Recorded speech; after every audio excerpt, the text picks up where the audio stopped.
Padayon nga gitukod sulod sa Barangay Center ang bagong Barangay Hall sa Barangay 2 dool sa kasamtangan nga Barangay Hall niini.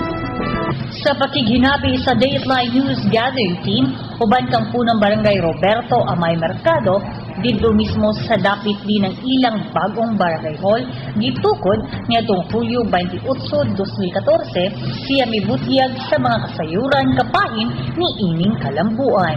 Barangay, punong barangay office, treasurer's office. Kanya, taas, guest room, do kabuok.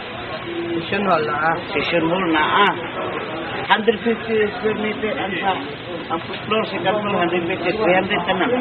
Ang maong edifisyo adunay duha ka andana nga may kidakon nga tag 150 metros kwadrados matag andana.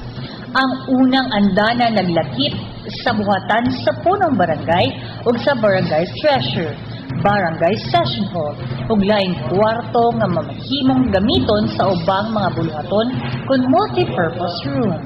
Sa ikaduhang andana usab naglakip sa halapad nga lugar alang usab sa ubang okasyon nga ipahigayon kung multi-purpose hall ug ang balkonahes sa mga barangay hall.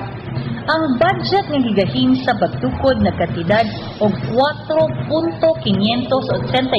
milyones gikan sa panudlanan sa lokal nga gamahanan sa San Carlos. Samtang ang barangay mitampo sa 750,000 pesos aging tubang sa kinatibuk ang budget sa pagpatukod.